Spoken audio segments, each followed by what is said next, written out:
Komishiniin mootummaa Abiyyi mataan isaa barreessee jira. Waa hedduu amane Abiyyi Ufuma saaxile dirree addunyaa gubbaatti dirree siyaasaa irratti uummata isaatii fi hawaasa addunyaa fuulduratti jedhamee akkasiin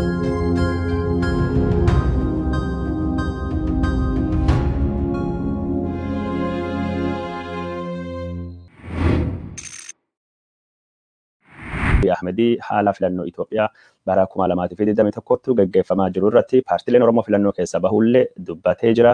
Paartileen kun yeroo hedduu kadhachaa baanellee araaraa fi kadhannee didanii jiranii.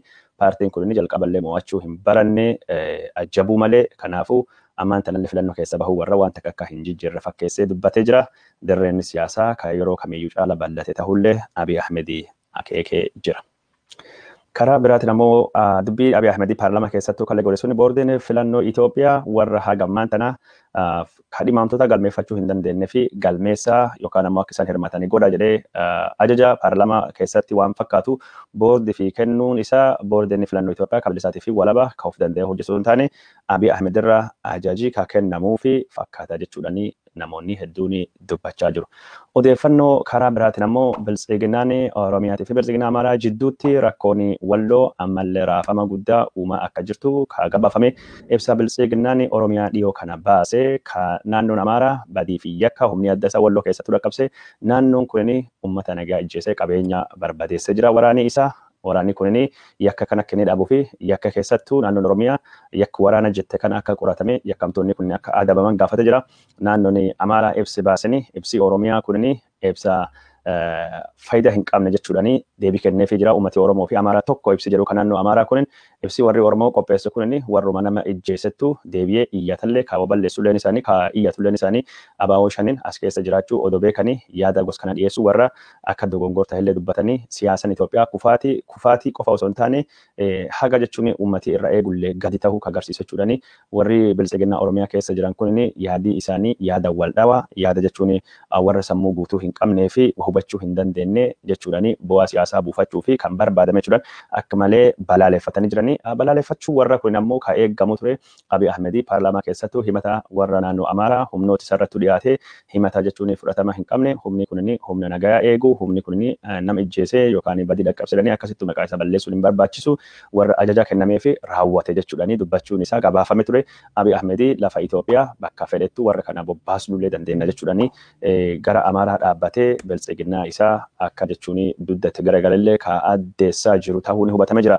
Karaa kanaan ammoo biltsiginaan Amaaraa Shimallis Abdiisaa ajjeechaa godinaalee Oromiyaa adda addaa keessatti ta'aa jiranii fi kawalloo kanaafillee humni isaa itti gaafatama qaba. Shimallis Abdiisaa fa'aati aangoo irraa kaa'uu jedhanii dhiibbaa gurguddaa akka godhaa jiranii kan dubbatamaa jiranii fakkeenyi warri karaa kanaaf dhiyaatu gaafa warri Ortodoksii magaalaa Jijjigaa keessatti hojjetame Abdii Ilee aangoo irraa ari'amee mana hidhaa bu'ee Shimallis Abdiisaa illee ammaan tana aangoo irraa ka'uu qaba jechaa dubbachaa jiranii Abdii Ilee haga mana hidhaa bu'ee Mustafaa Umarii dhufe Mustafaa Umarii rakkoo naannoo Somaalee sirreessee naannoo Somaaliyaa naannoo tasgabbii qabu nagaa qabu Amaarii keessatti ajjeefaman jiru haga Shimallis jiru ajjeechanii Oromoo hin dhaabbatu Shimallis fa'aatii achirra ka'uu qaba waan jedhanillee dhiyeessaa akka jiranii kan dubbatamaa jiru. Karaa kanaan biltsiginaan Oromiyaa maal akka yaadaa jirtu hin beekamu. Haa ta'uti malee miidiyaan biltsiginaa Oromiyaa kadhiyoo kana dhugaa haq ta'etti dubbate OBN ammaan tana waan Abiyyi Ahmedii kalee paarlaamaa keessatti dubbate irra deebi'ee hafarsaa akka jiranii kadhagamaa jiru. Biltsiginaan Oromiyaa dubbii Abiyyi Ahmedii dubbate ka paarlaamaa sun irrattu haga ammaan tana waan jettee hin qabdu. Ibsi warri baase kunillee afaan tokko qofa afaan Oromootiin bahe afaan Amaaraatiin hin baane ibsi kunini miidiyaalee Itoophiyaa tokkollee irrattu ka afaan Amaaraatiin dubbatuun akka hin dhiyaatin ka baratamee jiru yeroo ammaan tana Abiyyi Ahmedii fi biltsiginaan Oromooleen akka gaarii walitti jiranii biltsiginaan Oromiyaatii fi biltsiginaan Amaaraalleen akka gaarii walitti jirtu. Abiyyi Ahmedii karaa biltsiginaa Amaaraa waan bahe fakkaata Shimallis Abdiisaa fa'aatii maal akka yaadamu hin beekamani. Warri kun garuu ijoolluma ergaatii ammoo dhugaa yeroo garii takka lamin dubbatanii waan walloo kanarratti dhugaa dubbatanii fi bakka hamaa jiraachuu warratti hubatamaa jiru. Wanni warri godhe hulleen gariin nama fakkeessaa yookaan ammoo diraamallee jechaa jiranii dubbiin kun akka isin taatu yookaan akka isin ta'uu deemtu jala deemnee hubannee ka odeeffannoo isin biraan gahuu ta'uu deemnu jechuudha. Dubbiin Abiyyi Ahmedii paarlaamaa Itoophiyaa keessatti dubbatee falmii kaasaa jirti. Dubbiin falmii kaaste keessaa tokkini dhimma walloo kana dhimma wallootiin walittuu qabatee humnoota Amaaraa maqaa hamaanii hin kaasina warri kunini warra biyya kanaa fi aarsaa kaffalee ajaja fudhate raawwate jechuun isaa Abiyyi Ahmedii warri kana bakka barbaannetti bobbaasuu dandeenya jechuun isaa Abiyyi Ahmedii sirna federeeshinii kana diiguu dandayaa waan jedhu yoo humna Amaaraa ka bakka fedhettu bobbaasu taanan Abiyyi Ahmedii haala jechuun naannoleen ofiin of bulchuu eenyutu humna ofii addaa ka poolisii addaa qabaachuu hin beeku hubannoo irra kahee yaadi jedhutu dhiyaachaa ture.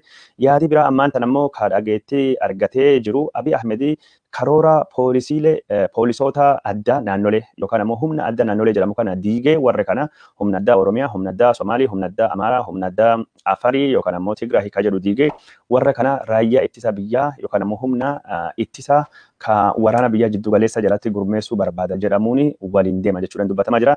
Akkas taanaan Abiyyi Ahmedii gaafa tokko humna addaa Amaaraa kana diigee raayyaa ittisa biyyaa jalattuyyuu gurmeessuudhaan warra kana akka waraanatti bobbaafachuu danda'a yookaan immoo akka waraanatti fayyadamuu danda'a. Adeemsa kanaan humni addaa naannolee diigamuu deema wanni jedhu odeeffannoon kun dhagahamaa akka jiru kadhagamaa jiru humni addaa Oromiyaatii fi humni addaa Amaaraa kan naannolee akka diigamuu deemu yeroo adda addattu odeeffannoon illee baasaa turre ammaan tana karoorii Abiyyi Ahmedii kalee paarlaamaa keessatti dubbate humni addaa Amaaraa bakka fedhettu bobbaasuu danda'a. Bakka fedhettu ajajuu akka inni danda'u, bakka fedhettu erguu akka danda'u dubbachuun isaa warri kan inni akka poolisii adda naannoo tokkotti osoo hin taane akka waraana biyyattu laaluu barbaada wanni jedhamullee gabaafamaa jira. Abiyyi Ahmed hojjechaa jiru warra Tigraahitti bobbaasee bakka hedduutti warri achitti bobbaahee kun yuunifoormii yookaan ammoo jechuun wayaa waraana Itoophiyaa uffachaa akka jiranii warri Eertiraa ka Tigraahii dhufelleen wayaa waraana raayyaa ittisa biyyaa Itoophiyaa akka uffatamu odeeffamaa ture. Amma karoorii Abiyyi Ahmedii kun akka akeekuttu waraanii Abiyyi Ahmedii warra naannoo Amaaraa kan of jala galchee itti fayyadamu akka inni barbaadu kan dubbatamaa jiru. Karaa kanaan ammoo warra Tigraahitti bobbahellee Abiyyi Ahmedii anattu ajaja kenneefi jechuudhani humni Amaaraa humni inni ajaje ta'uu isa dubbatee jira. Kanaan dura jechuun humni Amaaraa anattu ajaje anattu hoogganee naannoo Amaaraattu hoogganee jechuudhani pireezidaantii naannoo Amaaraatii fi akkasumas koomishinerii poolisii naannoo Amaaraa Abberee Addaamuu fa'aatii dubbachaa turani ageenyota shaagarfaa dubbachaa turani. Wanni Abiyyi dubbate kun waraana kanaa fi waraana Itoophiyaatii fi poolisii Amaaraallee kallattiin akka inni hoogganaa jiru akka inni humni kana gara raayyaa ittisa biyyaa Itoophiyaatti dabaluu barbaadu ka agarsiisu jechuudhani dubbatamaa jira. Odeeffannoon keenya ka isin biraanii gayaa jirru akkuma itti fufettu jira. Haasan Abiyyi Ahmedii ka miidiyaalee addunyaa qalbii hawwate keessaa tokkini dubbii Abiyyi Ahmedii kalee dubbate waraanii Eertiraa Itoophiyaa seenuu daangaa cabsu amanee jira ka jettu Abiyyi Ahmedii dhimma kanarrattu haasawanni kaasee dubbateeni waraanii Eertiraa kunin Itoophiyaan gaafa ajajni kaabaa haleelamu daangaa cabsee dhufee jira waan jedhu dubbate. Miidiyaaleen addunyaa kan akka Al Jazeera, Associated Press, Reuters miidiyaaleen hedduun isaanii dhimma kana walharkaa fuudhanii Abiyyi Ahmedii waraanii Eertiraa Itoophiyaa seenuu yeroo jalqabaatii fi amanee jira. Abiyyi Ahmedii kanaan dura dhimma kana waakkachaa dhimma kana falmaa ture ammaan tan immoo dhimma kana amanee jira jechuudhani barreessaa jiru. Abiyyi Ahmedii waraanii Eertiraa seenee jira amanee jira ka jedhu kana warri dippiloomaatota mootummaa Abiyyi hin jaalanne lakkii Abiyyi Ahmed akkas hin jenne jechuudhani falmaa jiranii. Keessattuu falmii kana kakaase barreeffama Washington Post gaazexaan jedhamu Ameerikaa barreesse Abiyyi Ahmedii waraanii Eertiraa jiraachuu isaa yookaan ammoo Itoophiyaa seenuu isaa amanee jira odeeffannoo jedhee warri barreesse ambaasaaddarri Washington DC jiru ka Itoophiyaa Fitsum Araggaa odeeffannoon kunini dogongora odeeffannoon kunini Washington DC Postiin gaazexaan jedhamu kuyyoo waan kan barreessu namni afaan warraa hiikee sobee yookaan ammoo odeeffannoo dharaa itti hime yookaan ammoo gaazexaan Washington Post odeeffannoo barreessu kana odoo sirriitu hin gulaalinu barreesse odeeffannoon jedhamee barreeffame waraana Eertiraa seenuu Abiyyi Ahmedii amane jedhamu kunini kijiba waraanii Abiyyi Eertiraa seenullee amane yakkallee raawwachuullee Abiyyi Ahmedii amane ka jedhu kun dhara jechuudhani ambaasaadder Fitsum Araggaa barreessee jira. Ambaasaadder Fitsum Araggaa Abiyyi Ahmedii waraanii Eertiraa daangaa cabsee jira jedha. Daangaa cabsee jira jechuun Tigraahii seenee jira jechuu miti adda jechuudhani hiikoo biraa kennuufii yaalame daangaa cabsee seenee jira jechuun maalidha? Daangaa cabsee seenee jira jechuun garuu Tigraahii seen jechuu amanuu miti daangaa cabsee jira jedhee amanee jira. Waraanii Eertiraa badii dhaqqabsee ka jirullee hin amannee jedhee Abiyyi Ahmedii akkas hin jenne jedhee falmaa jiranii waan Abiyyi Ahmedii kalee paarlaamaa keessattuu jedhee fakkaatu san har'a dharaa soba odeeffannoo kijibaati dogongoraa jechuudhani Abiyyi Ahmediitii fi falmaa akka jiranii kadhagamaa jiru. Garuu Abiyyi Ahmedii waan inni jedhe yoo deebinee laallu keessa dubartiin gudeedamu badiin Tigraahii keessattuu dhaqqabu waan amaname fakkaata. Dubartii gudeedamte qofa haasawaa jirtan malee dubartiin gudeedamte jedhanii jechuun badii waraanii Eertiraatiif keessaa dhaqqabse gaafatamee deebisu. Garuu dubartiin waraanii kennamoo jechuun saan jedhaan dubartiin kenna saan jedhaan ka waraan keessa jirtu warri ajaja kaabaa saan jedhaan gudeedame jechuun yakki ta'e jira amanee jira garuu yakki birallee hin jira kan namni hin beekne gabbaasu isaati. Karaa biraatiin ammoo Tigraahii keessattuu ajjechaa fi badiin gurguddoon dhaqqabe itti gaafatamaan ammoo itti gaafatamummaan fudhanne juntaadha ka gara waraan kanattu nu geesse jedhee amanee jira. Abiyyi Ahmedii waraanii kunniin kanaan dura seera hojii irra oolchuu yookaan ammoo seera kabachiisuu hegga maskabbar jedhee dubbachaa ture.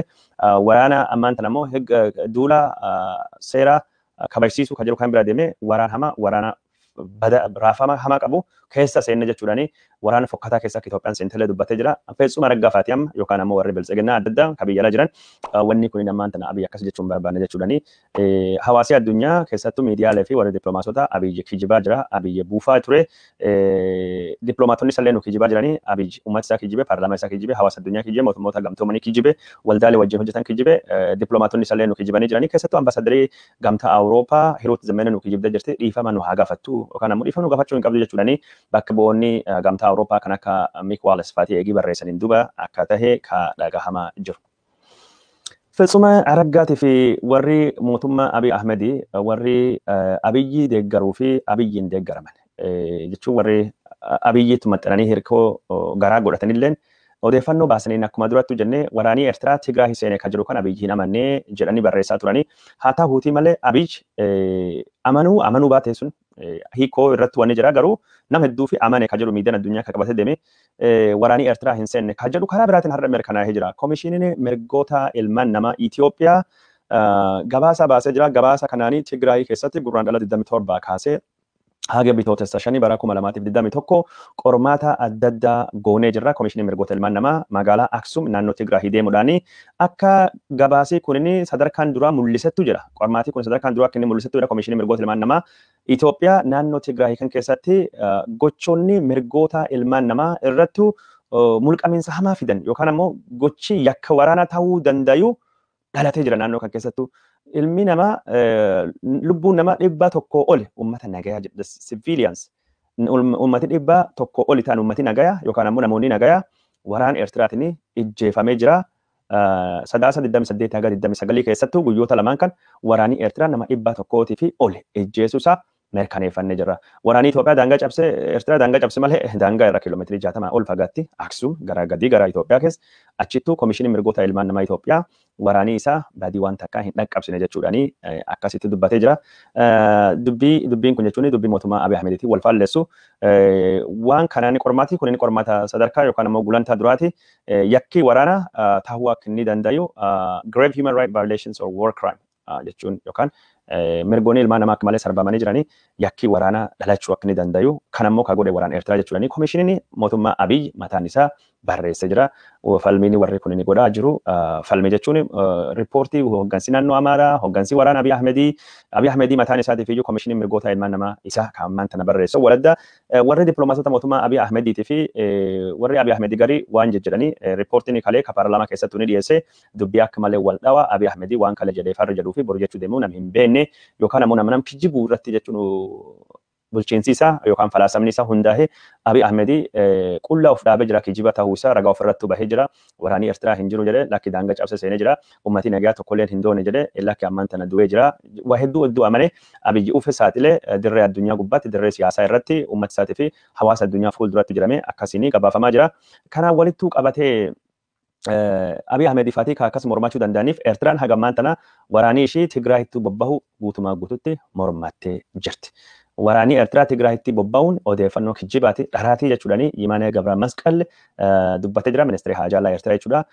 Qoqqobbii gamtaan Awurooppaa isaan irratti buuse Eertiraa irratti buusellee qoqqobbii faayidaa hin qabne gamtaan Awurooppaa biyya Afrikaa dhimmisii keessa seenee laaqataa jira waan bu'a qabeessa hin taane fi warra mooraalii hin qabnetti nu hacuucuu carraaqa jechuudhaani murtii sun akka hin fudhanne mootummaan Eertiraa dubbatee jira. Mootummaan Eertiraa gabaasota mirgoonni ilmaan namaa naannoo kan keessattuu sarbamaa caphaa jiran jechuudhaani chaanaloonni biyya adda addaa dhiyeessaa jiranii ka waraanii Eertiraa badii dhaqqabsaa jiru suni falmatee jira. Gabaasa sun keessaa tokkini gabaasa televezyiiniin biyya Ingilizaa Channel 4 jedhamu dhiyeesse. Channel 4 waraan dhokata Tigraay keessattuu mirga ilmaan namaa akkamiin sarbame jechuudhaani Tigraay keessa seenee waraan adda addaa qopheessa ture. Riippoortii yookaan gabaasa adda addaa qopheessa jira. Riippoortii san ka qopheesse keessatti badii dhaqqabde kanaaf itti gaafataman yookaan ka dhaqqabse waraan Eertiraa jedhee himate. Waraanii Eertiraa badii adda addaa dhaqqabse dubartii gudeedaa baqattoota kaampii isaanii gubaa qabeenyi mancaasaa miidhaa guddoo dhaqqabse mirgoota ilmaan namaa baay'ee sarbaa jedhameeti ka himatame. Mootummaan Eertiraa himatii kun hundinuyyuu himata kijibaatii yookaan dharaatii jedha.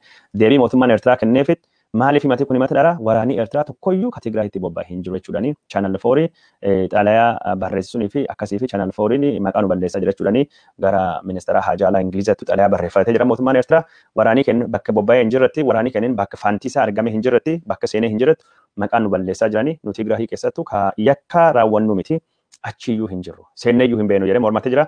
amma Komishinii Mirgoota Ilmaan Namaa Itoophiyaa gabaasa kanaan dura Amnesty International fi Human Rights Watch barreessanii wal fakkaatu barreessanii jiranii kan hundattuu jira mootummaan Abiyyi Ahmedii maal akka inni godhuu deemu hin beekamu.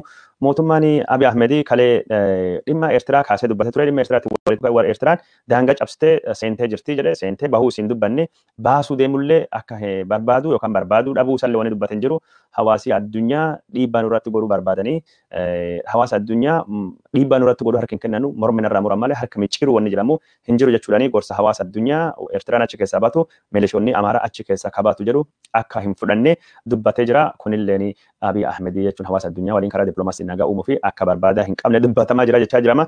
Karaa biraatiin ammoo Abiyyi Ahmedii dhimma waraanaa Eertiraa waliin yeroo afurii olii wal dubbateeni dhimma sun irratti akka wal dubbateen dubbatee jira. Garuu deebii akkamii akka Eertiraa irraa argatee hin dubbanne amma odeeffannoon jirtu kanullee yeroo hedduu gabaasnee jirru Isaayyaas Afeworqii waraanni isaa Itoophiyaa yookaan naannoo Tigraay gadhiisee hin deemu hin bahu. Isaayyaas Afeworqii wabii nuu kenna jedhee gaafatee jira. Kan Abiyyi Ahmeduu paarlaamaa keessa ture wabiin jechuun wabii nuu kenna jechuun akka hiwwaatti deebitee hin dhufne lafa baadimmee lafa sana irrattu lafa Eertiraa akka tokko mirkaneessanii fi Eertiraan kaffaltiillee fi bu'aa argachuu qabdu akka argattu wabisanii sana immoo Abiyyi Ahmedii kennuu hin dandeenye. Isaayyaas Afeworqii yeroo afurii ol kadhatamullee waraanni isaa Eertiraa Tigraay keessaa baasuu didatee jira. Waraanni isaa achi keessaa hin bahu achi keessaa hin buqqisu. Isaayyaasii karaa suniin Abiyyi bakka hama kaahee jira. Warri Amaaraalleen yaamicha gamtaan Awurooppaatii fi mootummaan Ingiliziitii fi Ameerikaatii fi mootummoonni gamtooman dhiyeessanii lafa Tigraay keessa baha akka jiran hin baanu jedha jira. Lafti nu weerarree ka Tigraay qaban hin jiru ristii deeffanne jechuudhaani dubbatanii jiranii.